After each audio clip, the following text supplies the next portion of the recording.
తన జీవిత తదనంతరం కూడా తనను గుర్తుపెట్టుకోగలిగే విధంగా జీవించిన వారు సుమిత్ర గారు. సుమిత్ర గారు లేకుండా నండూరు ప్రసాదరావు గారు ఉన్నారని చెప్పలేదు. నండూరు ప్రసాదరావు గారు ఒక గొప్ప నాయకుడుగా, పార్టీ కేంద్ర కమిటీ సభ్యుడిగా, ట్రేడ్ యూనియన్ నాయకుడిగా, రైతు ఉద్యమానికి నాయకుడిగా అంత సుదీర్ఘకాలం పనిచేయగలిగింది అంటే ఇంటికి వచ్చేటప్పటికీ ఆయన అన్నీ మర్చిపోయే విధంగా ఆయన చూసుకోగలిగిన వాళ్ళు లేకుండా అది సాధ్యమయ్యేది.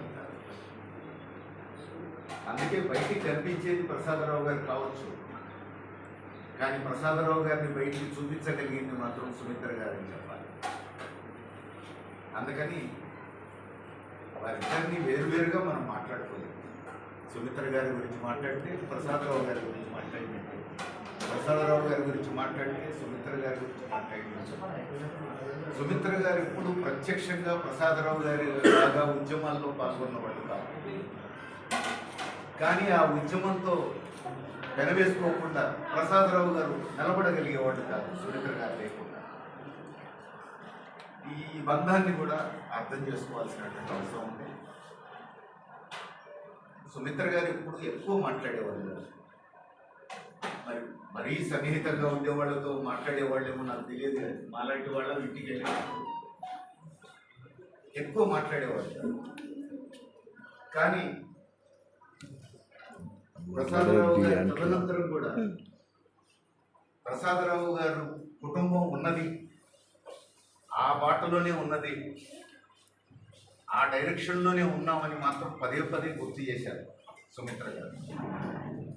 తాను స్వయంగా చెప్పారు, ప్రసాదరావు గారి వర్ధంతి రోజు ప్రసాదరావు గారి పేరు మీద ట్రేడ్ యూనియన్ ఉద్యమానికి 5,000 రూపాయలు నేను ప్రతి సంవత్సరం ఇస్తూ ఉంటాను అని చెప్పారు. అట్లా ఇచ్చాను.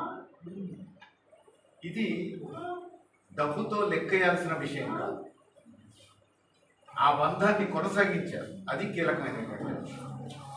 ఎందుకంటే ప్రసాదరావు గారు లేనప్పుడు రోజు ఆ ఇంటికి పోయి సంప్రదించేవి, చర్చించేవి ఉండవు కదా. కానీ తాను ఆ బంధాన్ని గుర్తు చేసుకునేటువంటి లింక్. అందుకని సుమిత్ర గారు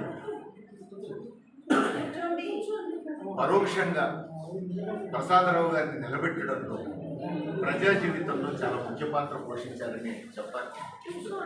ఈ సందర్భంగా సుమిత్ర గారికి నా తరఫున, పార్టీ రాష్ట్ర కమిటీ తరఫున